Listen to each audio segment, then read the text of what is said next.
What initially actually brought me to Western was I saw a gospel-centered, solid evangelical seminary, but what got me was the distance program. The distance program was actually really attractive to me, being in ministry and wanting to stay plugged into the local church.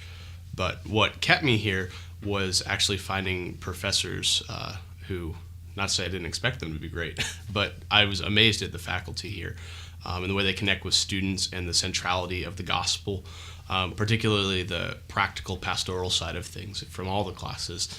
And I've been blessed. I chose this because of the distance program, but I'd come back because of the faculty. What I love about Western is they always say they'll err on the side of being conservative, but they'll show you every possible view so that you can dialogue with most anybody. And I've just so appreciated that, and that really was the final kind of decision for me why I came. So I looked at a lot of different places, couldn't find one that was going to allow me to keep working as a full-time pastor on staff without moving anywhere. And then one of the people on the board actually found Western online and suggested it to me, and I looked at it, didn't know it existed before, but loved the theology and loved like how it has a practical kind of application. People go from here to do ministry. And so I looked into it more and thought that it was a great fit, and so I applied and started.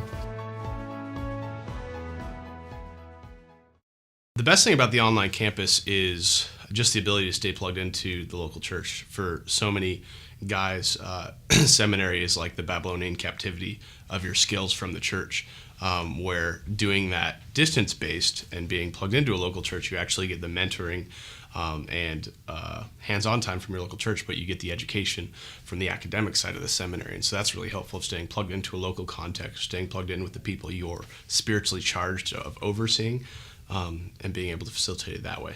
Being a pastor and leading a church plant has been very busy. It's been a lot of work, but thankfully the nice thing about the online program is I've been able to move my lectures around at any time of the day, and so that flexibility has just been incredible. The parts of the program that worked really well for me was the online nature by itself. I wasn't working full-time throughout it, so at the beginning, just getting all the lectures, be able to download, getting the whole syllabus in front of me. It wasn't really an option for me to just stop, put everything on pause for a couple of years to do this. So I was really looking to see if there even existed a program where I could do both at the same time. And so the flexibility is amazing. You can do it around any schedule. I have days off specifically for schoolwork. And then even the flexibility of the program works really well. There's still a lot of, there's a lot of room to do some different things. And even around busyness in life, you can kind of flex classes and make it work with whatever you're going through at the time. That was, I think, essential for me in actually being able to do the online program. Well, the biggest challenge came when I started learning languages.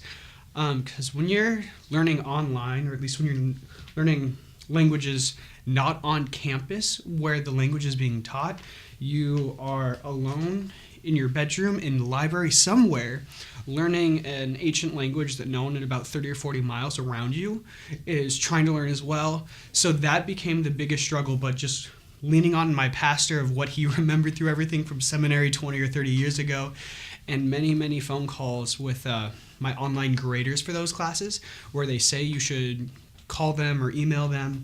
And at first you're thinking, I don't want to bother them. And then you start taking a really hard class and you're saying, I really don't care if I bother them. And that actually is what got me through all of it, is just having constant dialogue that's not required. But the online graders that you have, they really will answer the phone whenever you call. So that's what got me through those times. I found the challenge was just being disciplined in my time and kind of scheduling out the whole semester and not putting too much on my plate and expecting that I can do a lot, but instead to really lay it out well and clearly as I started the semester. Probably the hardest part about being an online student is that you don't have Gary Brashears standing behind you keeping pace with his schedule metronome. And so being able to carve out time to do your studies, and that complicated for me as I started as a newly married guy and now I have 2 kids, that time, even when it's set aside, starts to get eaten up. And so how do you set those boundaries is something that each student has to go through. But in the end, it's really more flexible because you get to do it on your time, when kids are sleeping, when you're home from work, when your wife is out. I was always a procrastinator in school, and I always managed to do pretty well doing that. And just the increased course load of graduate classes made it that I had to get that at least under control. And I'm still not perfect at that, but I think improving at that was key to actually being able to make it all the way through.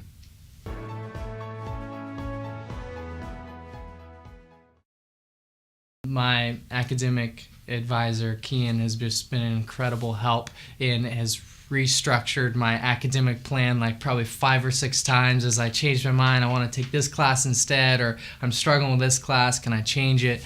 And just how flexible and accessible the men and the women heading up this program have just been incredible, and has helped me push through it in times when I didn't think I could. How did I make it through this program? A lot of it was scheduling, of just getting every week laid out for the entire semester. This is what I accomplished each day, each week. So planning was a huge deal.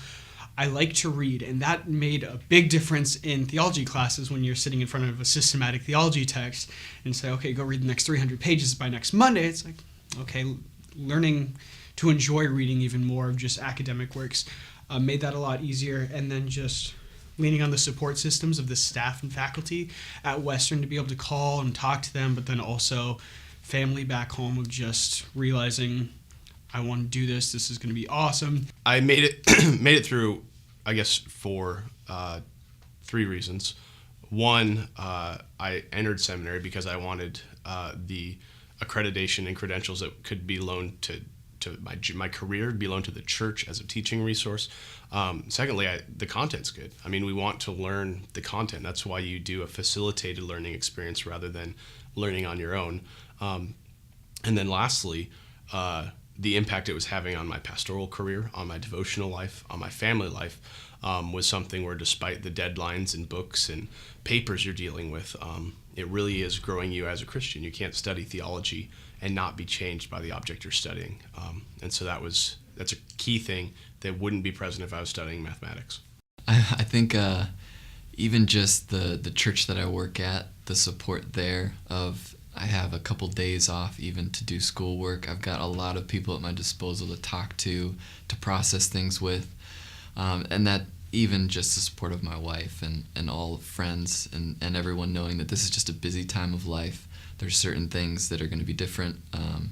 And I think people understanding that and encouraging and supporting you through it was really helpful. I think that you get that too on campus with any kind of problems or anything that comes up. It's not something that ends things. It's something that you can kind of work around, and there's lots of solutions to it.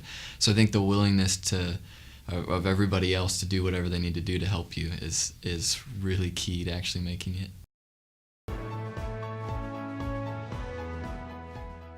I'm currently had the opportunity, God opened the door for me to lead a church plant. And so as of now, as I graduate, I plan on staying in that spot until the Lord was to move me somewhere next. What I'm really excited about right now, I'm currently teaching and preaching only once a month. But as I wrap up with school, I'm going to get to start teaching hopefully on a weekly basis and start applying what I've learned in shepherding more directly in the church I'm leading. So I'm really excited about being able to apply my learning in teaching more and in how I lead the church.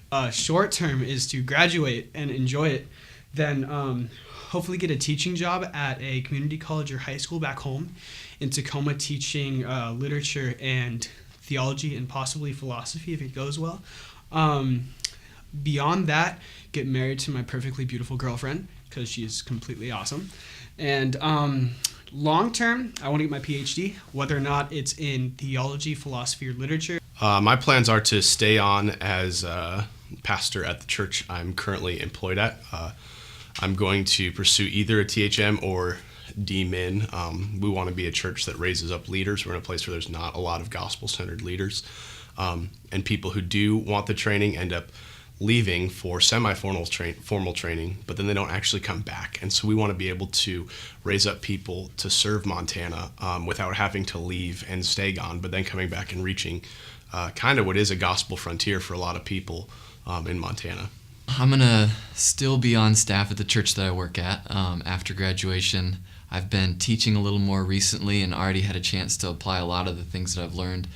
Even with the languages, that's been a lot of fun to go back to the original languages before I teach a text to understand it better. And there's certain things that I've thought through now a lot more than I ever did before that's had an impact on what I do and what I value in church ministry. So I expect to do more of that, and with whatever position I move into, I expect to be in the network long term. And I think that just having the background and especially the language, I think is going to be really helpful for me for whatever I do.